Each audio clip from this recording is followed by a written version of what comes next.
9:47 p.m. Her text hit like a knife. Business trip extended. Be home next week. My pulse didn't spike. Not anymore. I just stared at the screen, feeling the room grow smaller, quieter. The same hotel, the same lies, the same script. This time, I didn't play my part. I typed slowly, each word carved from calm rage. Don't rush. The divorce conference just started here. 2 minutes later, her reply. 3 words that reeked of fear. Please don't. And there it was. The sound every liar makes when the truth finally corners them. Not a scream, not a confession, just, please don't. I set the phone down and smiled. Not from joy, but from justice served in silence. If you've ever loved the wrong person, you'll understand. Follow this story, because sometimes the quietest man in the room is the one ending it. And because the quietest man ends it, here's the truth. I wasn't always that man. 6 years earlier, Chicago was wet and restless. The L rattled, umbrellas collided, and I was speaking to a room that smelled like coffee and damp wool. She slipped in late, cheeks flushed, rain freckling her coat. She mouthed sorry, eyes soft, like a hand on a bruise. I kept talking, but my focus bent toward her. After, we stood by the lobby window watching taxis hiss past. She laughed at something small, my tie, my Midwest vowels, and it felt like the city leaned closer to hear. One drink became 2. One story became a plan. The rain slowed to a mist, and I mistook weather for mercy. Even now, I can still see the ink sheen of Michigan Avenue, the way her apology warmed the air. I believed it. That was the first lesson I failed. My weakness wasn't anger. It was believing sincerity that only sounded real. Belief turned into routine, and routine felt like safety. We signed the mortgage in a bank that offered stale cookies, posed for a photo with a plastic pen, then argued about paint colors and laughed our way to the same shade of gray. Dinners were simple. Sheet pan chicken, a shared beer, her feet in my lap while we watched reruns we both pretended were new. We had inside jokes about our neighbor's perfect lawn, about the raccoon that owned our trash can, about my habit of over-tipping waiters. Sundays meant pancakes too thick and a list of groceries we'd forget anyway. In those rooms, love sounded like cabinet doors closing softly, like text me when you get there, like her head on my shoulder during storms. And that feeling, belonging, was a warm blanket thrown over every warning light. I told myself happiness didn't need proof, only presence. That's how the early years work. Comfort gets loud, doubt whispers, and we follow the loudest sound. Then the air shifted in a way most men recognize but refuse to name. A sharp floral scent rode in on her coat, expensive, unfamiliar, the kind of fragrance that doesn't drift by accident. She draped that coat over the kitchen chair like a flag no one meant to plant. "Client gift," she said, smiling with teeth that never used to explain themselves. I nodded and rinsed the cutting board, watching the water cloud. That night she scrolled with her phone tilted away, thumb moving like she was hiding a secret she still wanted me to notice. The next morning she dressed an inch too carefully for a routine meeting. Nothing you can accuse, everything you can feel. Married life teaches you traffic patterns, what time a person usually turns onto your street, where their eyes land when you ask nothing at all. I asked nothing at all.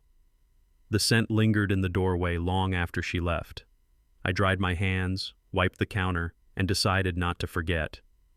Habits reveal what words conceal. Her phone used to live face up, loud, unbothered by light. Now it slept face down, screen dark, alert silenced like a house after a fight. She'd leave the table mid-sentence to check on a work fire, come back softer, kinder, as if kindness could mop up footprints. In the car, she held the phone chest high when it buzzed, eyes moving left-right like she was crossing a busy street. At bedtime, it rested under her pillow, a secret with a pulse. I didn't ask who, or why, or when. I learned this from men who survived worse. You don't spook what you need to see. You let it get comfortable. I made more coffee than usual. I listened to the silence between notifications. I kept my voice steady, my touch gentle, my routine predictable. You don't catch snakes by stomping. You wait for the grass to move on its own. And in our house, the grass was starting to move. The night I finally understood, I was in the garage, the smell of motor oil and cut pine floating like memory. My father, Henry Cole, didn't leave me much money, but he left a method. He was a cop long enough to learn the shape of lies. When you suspect betrayal, he'd say, tightening a bolt with steady hands, don't confront, observe. It sounded cold when I was young. It sounded right when I was 47. So I took off my wedding ring and slid it into my pocket, not as surrender, but as strategy. I wrote dates on sticky notes. I tracked trips, receipts, the way her voice climbed half a step when she said late. I became less husband, more witness. That's the paradox. Choosing restraint isn't weakness, it's leverage. I walked back inside, calm, put the ring on again, and kissed her cheek like every other night. She smiled, relieved. I smiled, steady. The investigation had already started, and she didn't know it yet. The investigation had already started, and she didn't know it. Then the house spoke first.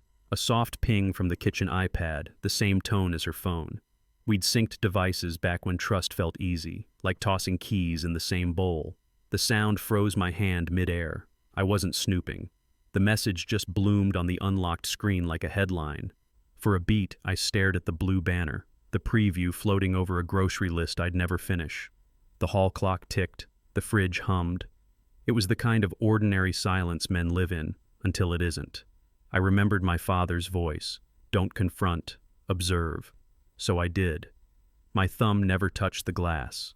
I read what I could see without moving closer, heart steady, breath measured like I was settling into a golf swing I'd practiced 1,000 times.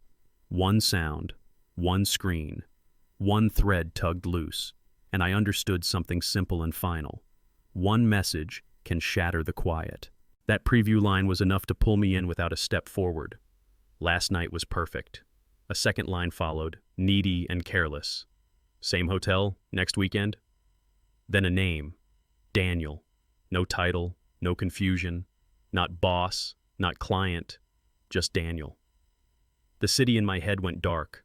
Traffic lights clicked to red. I didn't shout, didn't pace. I felt the floor of my chest drop out, like missing a stair you've taken your whole life. That's how betrayal sounds at 47. Not dramatic, just precise. The same hotel we'd once used for anniversaries. The same word, perfect, she'd used to praise my mother's pie on Thanksgiving. Familiar sentences, wrong mouth. Men learn to compartmentalize. The bill needs paying, the lawn needs cutting, the dog needs walking. So I put the phone down and breathed. The rage didn't come. Something colder did. A clean pause, a line drawn. I didn't feel angry. I felt empty. And emptiness makes room for decisions. Emptiness is good if you know what to do with it. I slid the iPad away, picked up a worn notebook from the junk drawer, and drew 2 columns. What I know, what I need. Dates, trips, odd expenses. No speeches, no scenes, just a map. I set a timer on my phone for 5 minutes and breathed through it like a patient before surgery. When the alarm chirped, I had a rough timeline and a rule I wouldn't break. No confrontations without closure prepared. I've seen men blow up and lose the only leverage they had. I wasn't going to be one of them. I wrote 3 sentences at the top of the page, printing each word like a contract. Not revenge, just clarity. I'd protect my name, my money, my quiet. I'd leave the door the right way, hinges intact, handle clean. Then I underlined the word observe, closed the notebook, and put it in the top drawer where we kept birthday candles and tape. If marriage is a house, money is the wiring. You don't see it until something starts to smell wrong. I logged into our joint accounts from the kitchen island, where bills usually piled up next to grocery coupons and spare screws. Small charges with big shadows, a restaurant in Atlanta we'd never tried together, a ride share at 1:18 a.m., a boutique with no reason attached. I printed statements, slid them into a cheap folder, and wrote dates in the corner like I'd seen my father tag evidence boxes. No hacks, no tricks, just paper doing what paper does, telling a story in numbers. I found the hotel folio from our last conference weekend, tucked behind a utility bill, and felt a calm settle over me the way snow quiets a street. Men talk about gut feelings. Fine. My gut had ink now. Every lie leaves a mark. and this one bled across a page I could hold in my hands and file by month. Clarity means boundaries you can touch. The next morning, I drove to a bank where the coffee is bad and no one asks personal questions. I opened an account in my name only, moved a polite amount, enough for stability, not enough to make noise, and set two-factor like I was locking the front door twice. The banker slid papers over. I signed with a steady hand I didn't know I still had. This wasn't hiding money.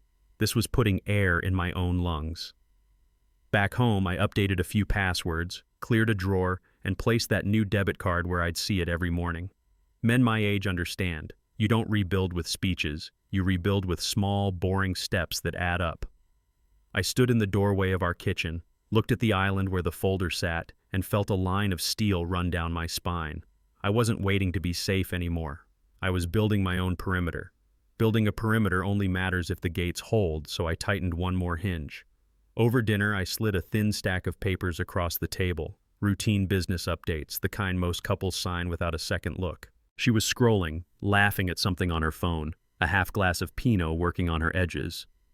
"Standard stuff for a client audit," I said, voice easy, fork resting on the plate.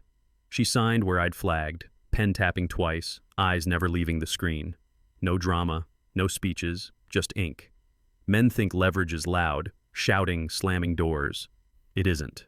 It's a quiet document you barely remember signing, a detail that won't matter until it does. I stacked the pages, wiped the table, and loaded the dishwasher like any Tuesday night. The power didn't thud onto the floor. It settled, invisible, in my pocket.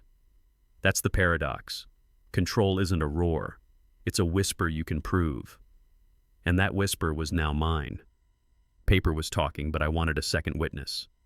I met him at a strip mall office between a barber and a nail salon, the kind of place where secrets wear sweatshirts. He slid a card across the desk, plain white, clean edges, just a name and a number. I kept the brief short. Dates, cities, a face you could find in a company newsletter. He reminded me of the rules. No trackers, no lines crossed, photos only in public. Good. I wasn't looking for a movie. I wanted a file. He asked if I was angry. "No," I said, and meant it. "I'm auditing." He nodded like he'd heard that word before. We agreed on a fee that felt like a co-pay for dignity. As I stood to leave, he said, "You'll get what you need, not what hurts." That was enough. Marriage had become a ledger. I was reconciling the accounts. Outside, the wind off the lot smelled like rain and rubber. Inside, I had a plan. Plans need patterns, and patterns love calendars. Back home, I opened Google Calendar and laid our lives side by side, hers in blue, mine in green. Atlanta, twice, both weekends. A Wednesday flight that turned into a Monday return. His name appeared in a board meeting invite that magically overlapped a women's leadership seminar. It was like watching fog gather on glass, at first a blur, then streaks, then shapes you can't pretend not to see. I traced travel times against charges, cross-checked hotel loyalty points, and paused when the same conference ballroom resurfaced 2 months apart. Men my age track tea times and dentist appointments. I tracked the erosion of vows in date blocks. The more I mapped, the calmer I got. Patterns do that. They turn feelings into facts. And when the facts lined up, a different kind of heat showed up. Steady, useful, like a pilot light catching. The story wasn't a mystery anymore. It was an itinerary with my name removed. If calendars draw the frame, receipts fill the picture. I spread hotel folios on the kitchen island, the kind printed on paper that curls at the edges. Room service for 2 at midnight, 2 desserts, 1 glass of wine, 1 bourbon neat. A seafood place we'd skipped on our anniversary because of the price. Ride receipts stamped 1:11 a.m., 1:37 a.m., 2:06 a.m., like footnotes to a chapter I didn't write. I slid each page into clear sleeves the way my father used to slide photographs, careful not to smudge what mattered. Men say, trust your gut, but a gut can lie when it's hungry. Paper doesn't. It just sits there, mute and faithful, until someone asks it to speak. I labeled a cheap binder travel, clicked the ring shut, and felt the house breathe with me. Not lighter, truer. Every swipe of a card had left a breadcrumb. I wasn't hunting in the dark anymore.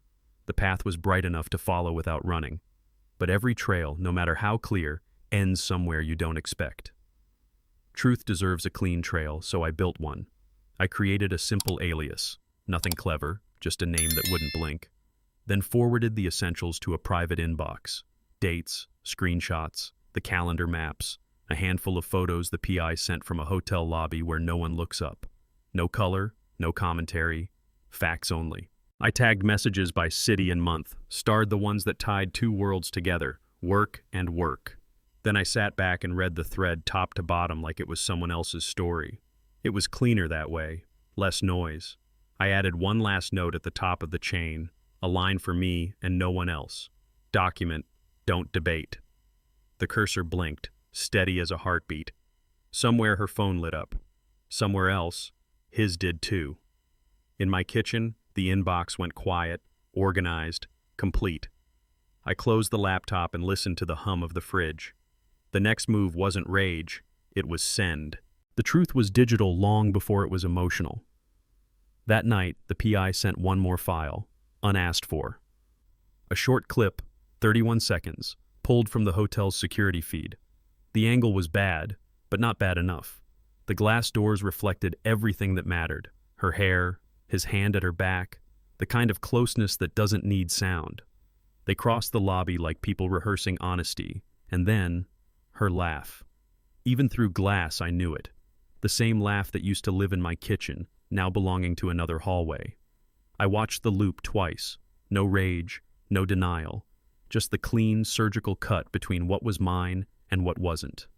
I saved the clip, named it by date, and placed it in the alias inbox under a new tag. Proof, visual. The video ended where the marriage did, between sliding doors that never fully closed. Then I shut the laptop, and the house went still again. I waited, 10 seconds, maybe more, for the call that should have come. Apologies have a sound, Evo. Lies have one too. But the phone stayed dark. That's when I knew she wasn't sorry. She was planning. And when someone starts planning, so do you. I opened the drawer, pulled out the black folder, and dialed a new number. Not her. Mark. The next move wasn't rage. It was downtown. Mark's office sat 12 floors up, glass and gray, with a view that made traffic look manageable. We shook hands once, firm, short, and I set a black folder on his desk. He didn't ask about feelings, he asked for facts. I slid over the binder, the calendar prints, the photos that didn't need captions. He read fast, clicking his pen like a metronome. You want a street fight or a clean cut? He asked. Clean, I said. Quiet. He nodded, flipped to the receipts from Atlanta, and drew 3 boxes on a legal pad. The words inside them landed like stamps. Adultery, fraud, concealment. Enough. He explained the path, what to file, what to freeze, how to keep my name dry while the storm passed. No theatrics, just process.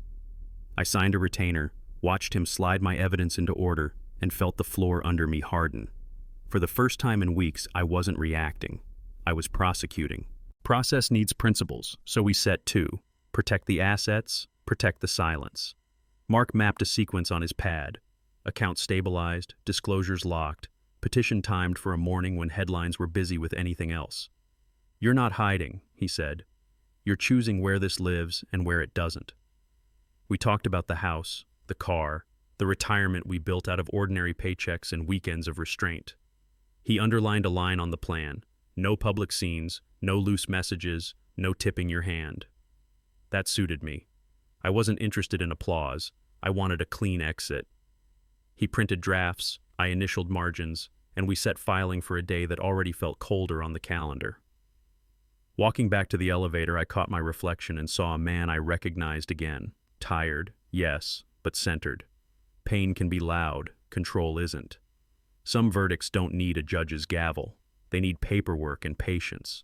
When silence is the verdict, the rest is logistics. Logistics meant going home and playing the part I'd already outgrown. At the airport, I kissed her cheek and rolled her carry-on like always. Text me when you land, I said, and she smiled like we were fine. That night I sent the usual sleep well, and she answered with a heart that used to feel like a promise. I didn't quiz her. I cooked, folded, paid the gas bill, and laughed with a neighbor about the bears. Routine becomes camouflage if you wear it long enough. The PI checked in with 2 photos, hotel lobby, conference badge, nothing dramatic, everything useful. I kept my voice steady, my calendar tidy, my shadow small. Let liars sleep inside their own story. If you wake them too soon, they run. If you let them dream, they dig. Before bed, I set my alarm and placed the black folder in a drawer by the coffee filters. Tomorrow had a shape. Tonight had a script. I played it line for line. Scripts end at signatures, but my father once said, "You don't end things by signing them, you end them by learning." I thought about that while laying out the proof. Photographs, printed statements, the Google Calendar matrix, the PI's shots. Every page was a lesson now, written in ink instead of chalk. So I prepped the closing scene. On the kitchen island, I laid out photographs, printed statements, the Google Calendar matrix, and the PI's time-stamped shots. I exported a clean timeline, dates, places, charges, then dropped it all onto an encrypted drive with a password my father would have approved of. Simple, memorable, unguessable. I labeled hard copies with blue sticky tabs and slid them into a lockable briefcase that looked too serious for my quiet house. The printer hummed, the dishwasher clicked, and I felt my pulse match their steady rhythm. Men my age know this feeling. The focused calm before signing a refinance, the last check before a kid's college form goes out. It isn't drama, it's duty.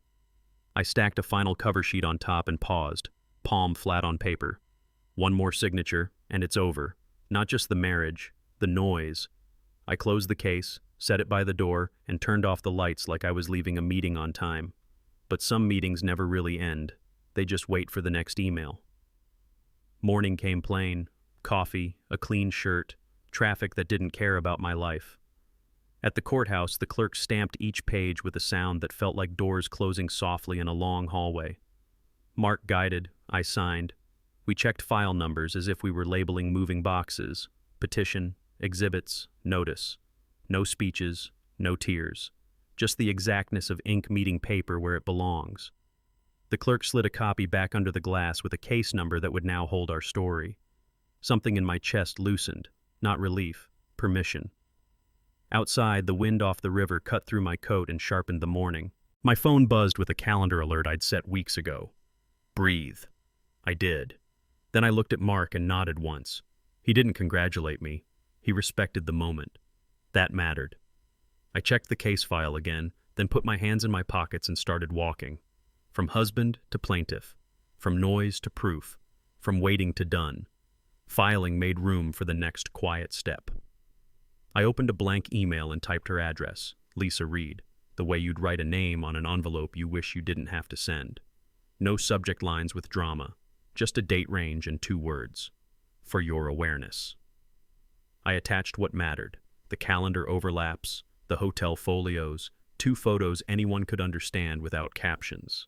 I deleted 3 sentences that felt like speeches and left only what could stand without me. No name-calling, no late-night poetry.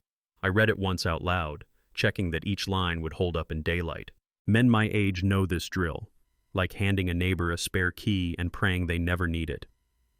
I hovered over the body of the message, found one last extra word, and took it out.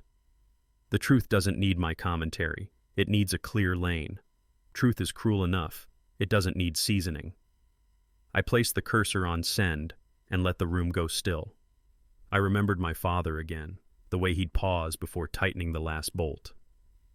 You check the pressure once more, he'd say, because once it's sealed, it stays sealed. That's what the email was, a seal. When the room was still, I clicked. The email jumped, a soft whoosh from the outbox like a door closing on felt hinges. My shoulders dropped an inch I didn't know they were holding.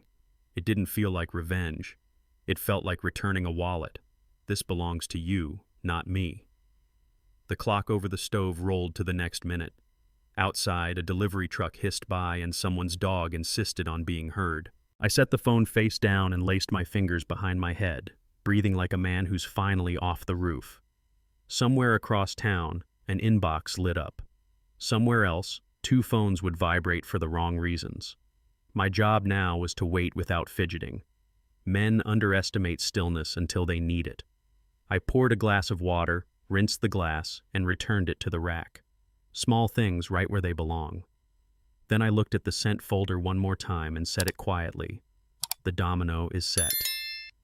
Domino set. I started the day like any other, because that's how ordinary days carry heavy truths. The coffee maker sputtered and clicked, grinding like an old Chevy that still gets you to work. I watched the crema bloom, turned on the TV for background noise, and let the headline ticker crawl without meaning. The house felt warm and cold at the same time, heat from the vents, a draft across the floor. I sat at the island, mug in both hands, the way my father used to when he'd finished a job he couldn't tell us about. I didn't pace. I didn't check the phone every 30 seconds. I let the first cup go quiet on the counter ring and poured a second. A neighbor's garage door rattled up. A school bus sighed at the corner. Ordinary America doing ordinary things while one email redrew a family map.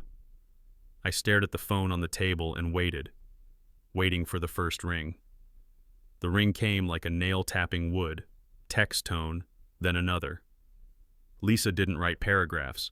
She sent questions with pictures attached. Is this her? This date? Same hotel?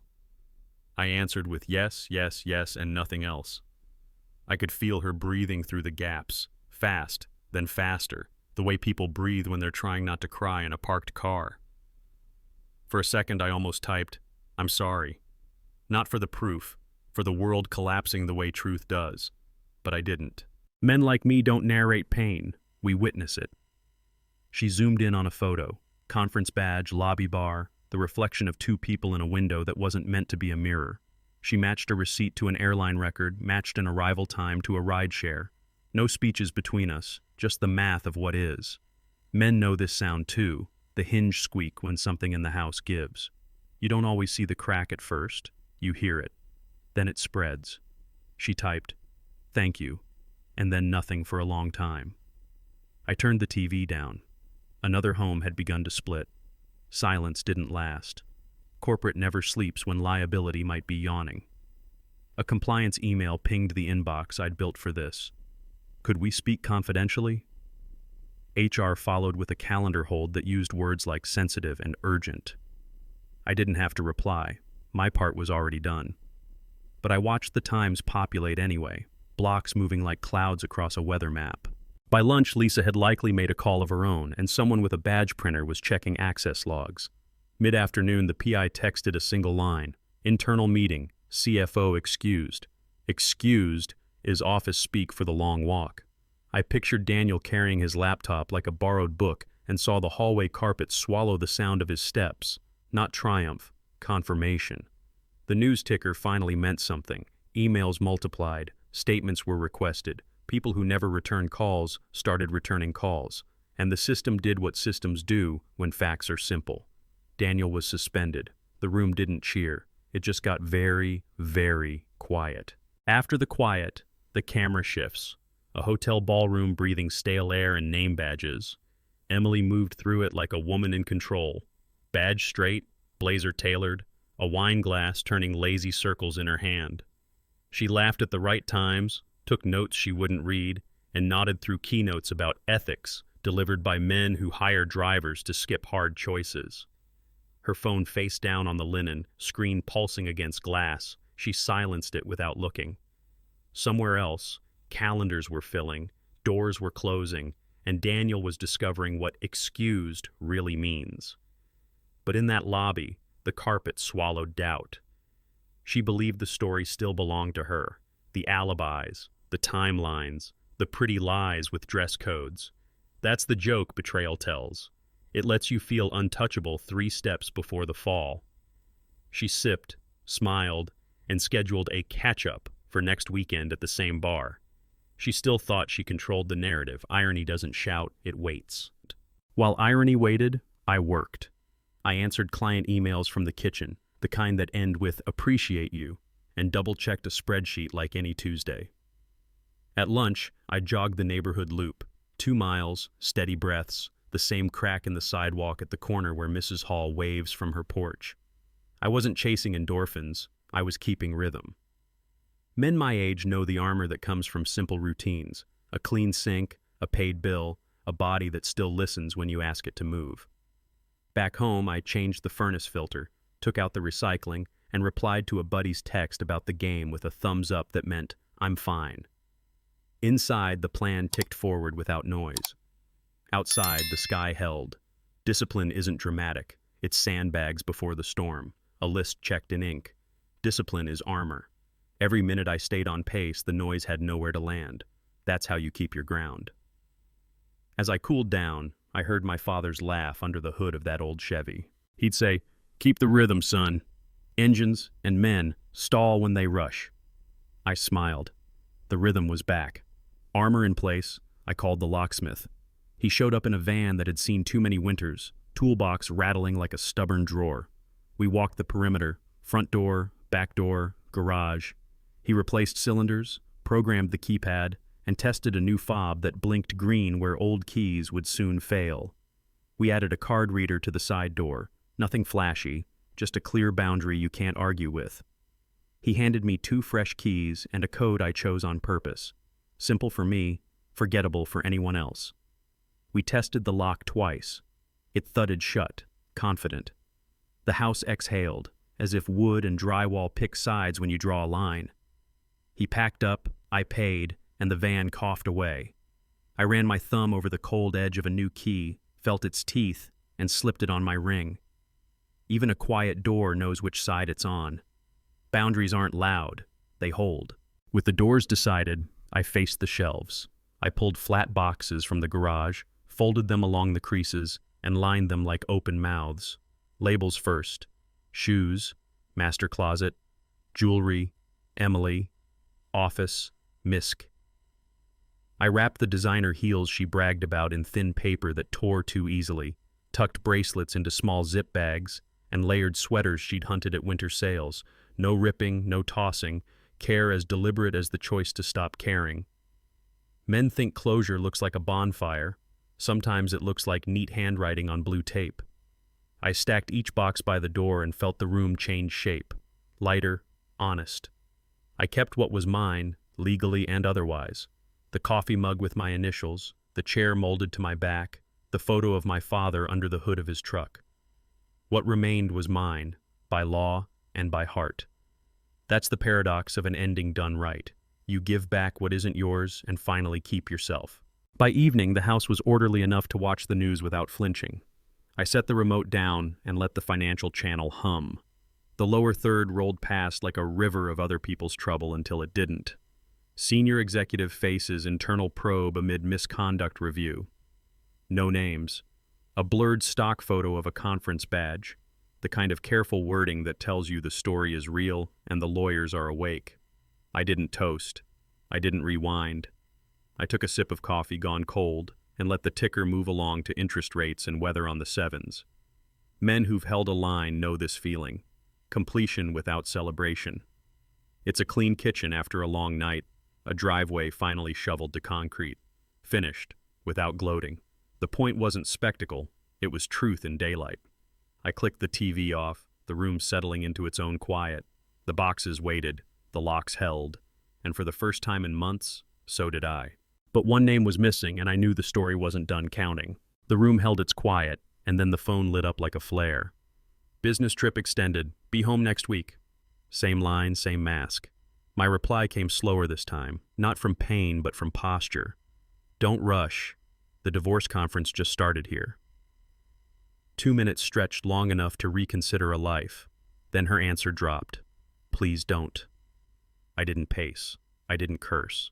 It felt like a breaker flipped inside my chest, the kind of blackout that doesn't scare you, it steadies you. The house, the boxes, the new keys, all of it made sense under that dimmed light. We'd been here before, but now the echo worked for me. Men understand this rhythm, the late text, the practice story, the final switch. I set the phone down and watched the screen go dark, a small moon sliding behind a cloud. The room inside me went dark too. Not empty, decided. And once a decision hardens, the next move isn't noise. It's clarity. Clarity invites the test, and it showed up 10 seconds later, her call. The screen buzzed across the counter, jittery as a guilty heartbeat. I let it wrestle the wood and run out of nerve. Then a second call, then a voicemail I wouldn't play. Silence isn't a stunt, it's a verdict. I've seen men answer and argue themselves into a corner, handing back the power they earned one syllable at a time. Not tonight. I flipped the phone screen down and rinsed a plate, listening to the faucet cover the last rings. The world didn't end. The ceiling didn't fall. It was just a phone losing steam against a man who'd finished listening. That's the paradox you learn in your 40s. Saying nothing can say everything. When it stopped, the kitchen felt cleaner. Air moved easier. I dried my hands on a towel that still smelled like home, slid the phone aside, and stood there with my choice. Silence equals the judgment. Judgment is only useful if the ground under you holds. I walked the perimeter of my life, locks new, passwords changed, documents filed where they can breathe. I checked the briefcase by the door, the folder in the drawer, the email trail that could stand on its own legs. Mark texted a thumbs up, standing by if needed, not hovering. Safety isn't drama, it's the small certainties that keep your back straight.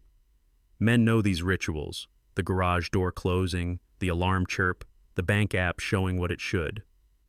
I reviewed the budget for a month without surprises, set reminders for the boring tasks that keep storms from stealing roofs, and saved a contact list titled Steady, lawyer, PI, brother, neighbor. No heroics, just a foundation you can land on. When the house settles at night and the ductwork pops, you don't flinch, you nod. Safety is the floor that lets you stand up. With the floor set, you can finally look forward. With the floor steady, the ache came honest. I opened a drawer and found the old Polaroid, her head on my shoulder, my grin too wide for a man who hadn't learned yet. I set it on the kitchen island beside a ring of coffee and listened for a laugh that didn't live here anymore. The house gave me other sounds, the fridge hum, the clock's patient tick, a dog 2 doors down reminding someone he exists. Belonging used to fill these rooms, her shoes by the mat, our stupid inside jokes about the raccoon and the neighbor's perfect lawn. But belonging can't breathe where lies live. That truth landed softly, like snow on a quiet street. I didn't rip the photo. I didn't kiss it either. I just let it sit there, accurate and over. The table looked bigger, the chairs farther apart. Belonging cannot exist in a room rented to deceit. When you accept that, you stop chasing ghosts and start cleaning. Cleaning turns into a creed if you let it. I wrote mine simple. Self-respect, boundaries, no bargaining. I wouldn't take late-night apologies packaged as emergencies. I wouldn't trade truth for a peaceful weekend.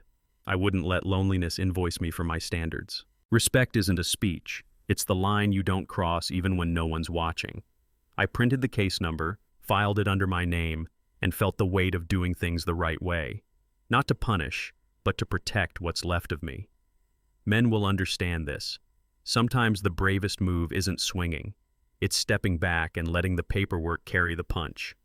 I sent Mark a final all set the phone to do not disturb, and stood in the doorway of the kitchen we built, the one I'm keeping. I respect myself by leaving the right way. No fire, no spectacle, just a man drawing a clean line and choosing to live on the correct side of it. Respect set the line. Now I chose the voice.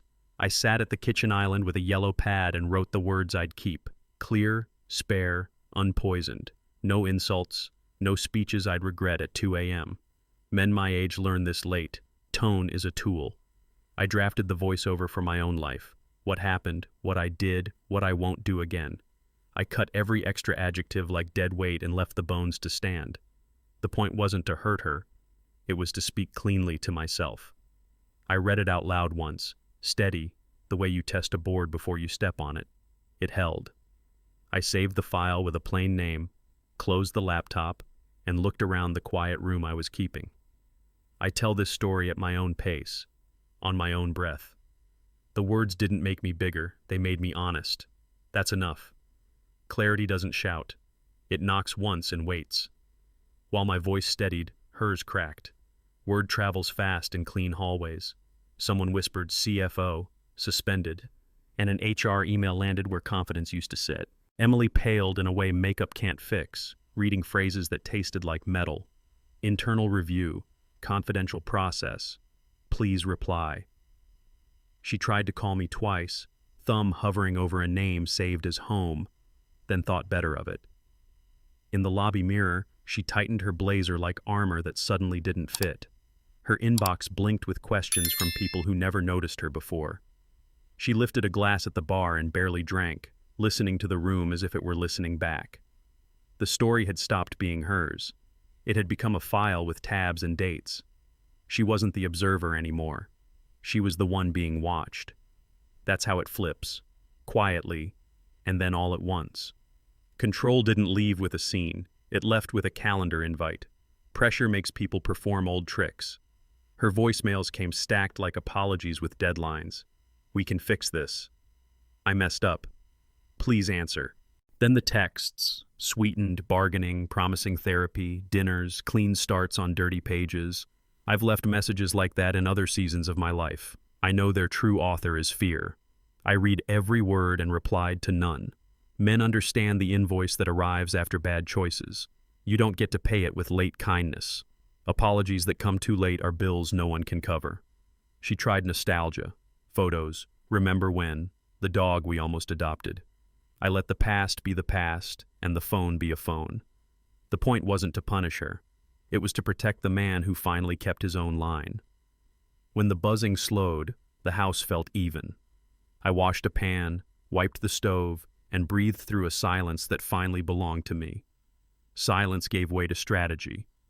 Her attorney called mine and floated a clause I'd signed years back. Some line she thought could tilt the split her way. Then a second call implied a fair division that looked anything but. I wasn't surprised. People grab what they can when the floor moves. Mark put the phone on speaker, his pen tapping once. We didn't posture, we prepared. She thinks she has a lane, he said, but lanes have rules. I pictured Emily framing this as leverage, betting I'd blink to keep the peace. Not this time. The counteroffer came dressed like compromise, but underneath it was a reach. I let Mark talk for me. That's what grown men do when it's about outcomes, not noise. She believed there was a door. There wasn't, not with the record we'd built. We ended the call with a plan and a date. No raised voices. Just a calendar ding and a folder sliding closer to done. Plans beat threats when the clock is on your side. I opened the evidence binder and laid out the spine of our story. Server logs that stamped emails when they flew, photos with timestamps locked to lobby clocks, the PI's notes from public places where anyone could stand. Each piece fit into the next like joints you can't see until the frame is up. I placed them in order and watched the narrative sharpen, not cruel, just undeniable. Men know this feeling from garages and basements, when the right tool makes the cut clean. A timeline is a scalpel. It doesn't bruise. It separates truth from excuse. Mark reviewed the sequence, nodded once, and flagged 3 points that turned her claws into clutter. We weren't arguing anymore. We were demonstrating. I closed the binder, slid it into the briefcase, and felt the weight settle into my hand like something finished. The next conversation wouldn't be about feelings. It would be about time. The scalpel was ready. Mark made the cut. On the conference call, he laid our timeline in clean lines, each date stepping on the next like stones across a creek. He didn't posture. He cited sequence, travel, receipts, synced devices, the photo with the lobby clock in frame. Her lawyer mentioned that old clause again, and Mark slid it off the table with 3 calm sentences: context, timing, intent, then asked if they wanted exhibits numbered on the record. Silence, the expensive kind. He summarized once more, no heat, just wait, and you could hear the other side measuring their options in a room we couldn't see. We prefer a practical resolution, they finally said. Mark glanced at me, then spoke like a man reading a weather report. Then follow the facts. The law stands on the side of truth. He ended the call the way he began it, steady. When the line clicked dead, my shoulders dropped. We didn't win a fight. We proved a story. Stories proven change the tone. An hour later, her attorney called back with a softer voice and a constructive proposal. Fewer threats, more, let's be reasonable. Mark listened, pen still, eyes on me. We accepted what was fair, declined what was reach, and kept the record intact. When they tried one last pivot, he didn't bite. He pointed to the same 3 dates that boxed the thing in. The call ended politely, the way you leave a room that used to feel bigger. I stood at the window and watched a thin line of traffic hold its lane. There's a myth that you can skip the mud, that a single clever argument will carry you over. But endings like this don't lift, they drain. There are no shortcuts through a swamp. You keep your footing, step by step, until the ground firms up. Mark slid his notepad into the folder and nodded once. The narrow door she imagined? It closed without a sound. When doors close, other floors give. The headline moved from rumor to memo. Daniel, relieved of duties pending review. Word that Lisa had packed the SUV with boxes and a small backpack, a kid's favorite one, followed by a photo on her feed of a porch light left on in daylight. I saw a framed picture of their boys propped against a moving blanket and felt the strange ache of collateral truth. This wasn't triumph, it was gravity. Bad choices don't crash alone, they bring company. The PI texted the briefest update. Badge access revoked. Office speak for exile. I thought of the glass elevators where he'd once rehearsed authority and pictured him holding a cardboard box that didn't care about title. The next domino fell. I set my phone down and stared at the boxes by my door. You can't clap for this. You just witness it. And somewhere in that same hour, another phone would buzz, Emily's, carrying a new kind of quiet. Quiet doesn't mean safe. It just means the sound hasn't hit you yet. Quiet finds you in lobbies. Emily sat alone under recessed lights that make everyone look tired, a half moon of wine turning slow circles in her glass. The crowd thinned to the hum of ice machines and a TV without sound, captions crawling past words like review and policy. She checked her email, watched HR's subject lines stack, and felt her face go the color of paper. In the black mirror of a switched-off screen, she tightened her blazer, then loosened it, searching for a fit that wasn't there anymore. She avoided the bartender's eyes, the bellman's, her own. For the first time, she wasn't the one watching. For the first time, she was afraid of being seen. The phone vibrated again. She didn't answer. The lobby carpet swallowed footsteps, hope, and the click of a pen she never used. She looked toward the elevators like they could lift her out of this. They couldn't. Elevators only go where the building lets them. While the hotel held its breath, my house picked a side.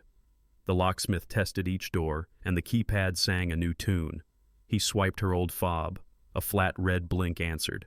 He tried the fresh code. The bolt slid home with a satisfying thunk. We moved room to room, door to door, finishing what the plan had started. He handed me 2 new keys, teeth sharp, metal cold. I weighed them in my palm, then slid one onto my ring and tucked the other into the kitchen drawer beside the tape and birthday candles. I walked to the front door and locked it, unlocked it, locked it again, the simple ceremony of a boundary. The house felt different, as if wood and hinges knew. The door chose the truth. No drama, no noise, just a clear line between what was and what would never be again. The van pulled away. I stood on the porch a moment longer, then went inside and closed the door. The door clicked behind me, and the house felt ready for the next honest task. I pulled a Sharpie across blue painter's tape and wrote what needed to be true. Shoes, master closet. Jewelry, Emily. The pen slid like a small engine, steady and sure. I wrapped the heels she bragged about, cushioned the bracelets that caught light at weddings, and folded sweaters that still held a hint of her perfume. No slamming, no theatrics. Care without attachment. Men think closure looks like a bonfire. Sometimes it's neat handwriting and a clean fold. Each box closed with a practical sigh, flaps interlocking like a decision. I stacked them by the garage door, wiped dust from my hands, and stood still. This wasn't punishment. It was placement. Things should live where they belong, and so should people. Everything of hers had a place to go, just not my heart. That's the paradox. You can handle with care and still be done. With the boxes waiting, I stepped outside and called my mother. The evening air was cool and ordinary. We talked about her knee, the neighbor's tomato plants, the way the dog still thinks he's a puppy. I didn't unload the story. I didn't ask for advice. She raised a son to stand up straight, not to bleed on people who didn't cut him. "You sound steady," she said. I told her I was, steady and tired. She asked if I was eating well. I lied the way sons do and promised to visit Sunday. There's a tenderness in leaving the hard parts off the call, Not secrets, protection. She doesn't need the pictures in her head.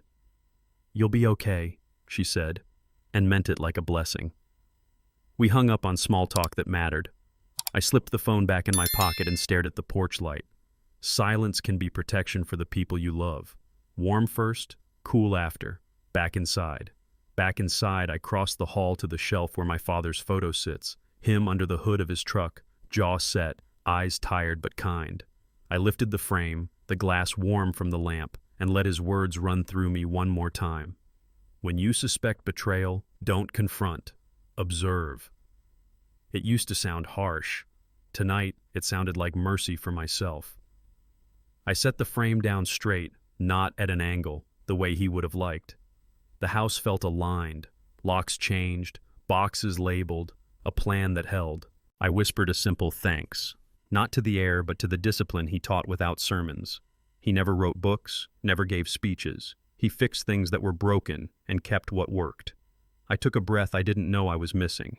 I did what he taught me, not because I'm cold, because I'm careful, and sometimes careful is the most honest form of love a man has left. The next signature wasn't at a courthouse. It was at my own kitchen island. I took a clean sheet and wrote a contract that wasn't fancy but would hold. Boundaries. Routine. Help when I need it. No bargaining with loneliness. No drinking with anger. Therapy on Tuesdays if the weight gets weird. Run 3 times a week. Keep the house clean enough that the quiet feels friendly, not loud. Call my brother back. Say yes to the fishing trip. I signed at the bottom like a man who knows his worst excuses by name. Respect isn't a speech. It's a set of habits you protect when no one's watching. I slid the page into a plastic sleeve and filed it under personal, right behind the case number that used to own me. Self-respect is long-term leverage. It compounds. Interest you can live on. I closed the drawer and felt the floor under me thicken. Tomorrow would come. I'd meet it with both feet. Tomorrow started early. So did her last try. The phone rattled across the countertop, urgent rings stacked on voicemails, then another call, the kind of rhythm that begs before it speaks. I let it play out. When the voicemail finally landed, I listened once. She cried, promised changes, painted our past in softer colors, asked me to forgive like it was a switch I could flip for both of us. I held the counter edge and stayed still. Forgiveness is good, but sometimes it's just surrender wearing church clothes. I thought about the locks, the labeled boxes, my mother's voice, my father's lesson, and the paper with my name signed clear. Forgiveness here would be a form of surrender. I'm not signing that agreement. I deleted the voicemail and set the phone face down. The house stayed quiet, not empty. This wasn't cruelty, it was completion. I poured water, took a long drink, and felt the choice settle. Some endings are loud. Mine didn't need to be. The choice settled, and the next step was simple. I set the phone to Do Not Disturb, placed it face down on the counter, and let my lungs catch up. No buzzing, no blinking, just the steady hum of a house that has nothing left to prove. I leaned on the edge of the island and breathed the way you do after carrying a heavy box up the last flight of stairs. The quiet didn't scare me, it steadied me. The urge to check, to scroll, to answer faded like a porch light at sunrise.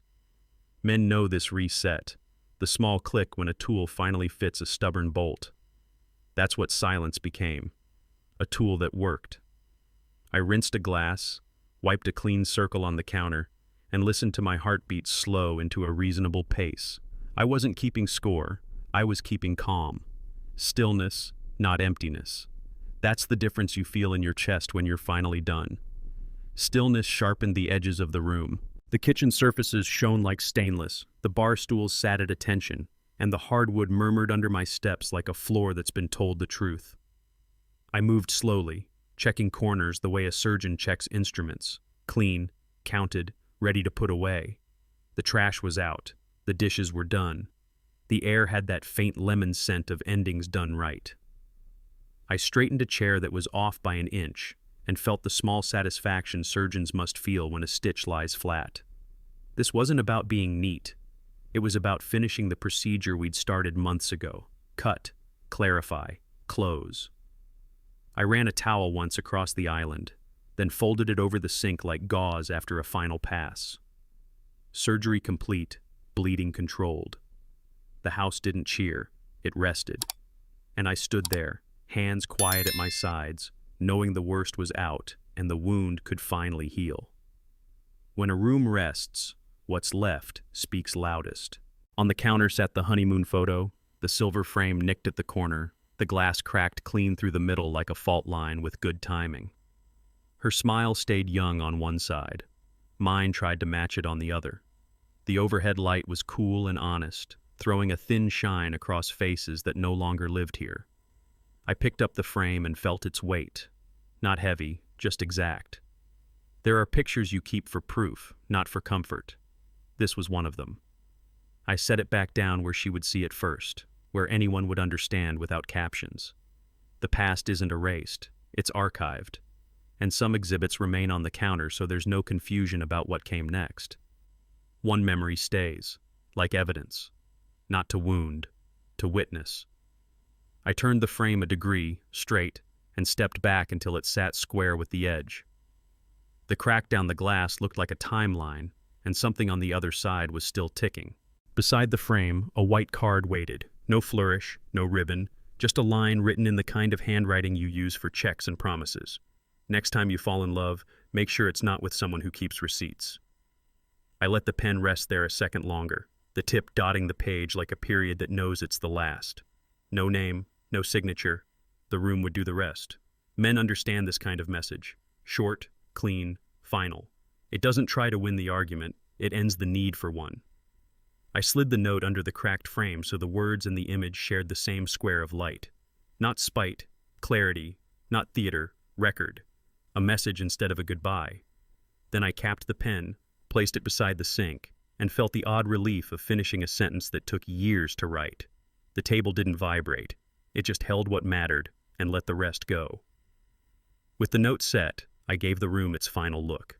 The camera in my head pulled back, the island centered, the chairs tucked, the stack of boxes by the door like chess pieces already decided. The fridge hummed its low, faithful note. The hallway light clicked off with a soft plastic sigh. I let the dim spread from corner to corner until the kitchen belonged to itself again. When you pan wide enough, you see what's missing and what's possible. Space where noise used to live. I stood in that space and felt something clear out behind my ribs, like a window finally opening after a long winter. This wasn't emptiness asking to be filled with the same mistakes. It was room for something better to walk in on its own time. The empty space is room for a future. I reached for the switch, let darkness settle smooth as paint, and left the frame quietly, letting the picture hold. From that wide, quiet frame, I opened the door and stepped onto the porch.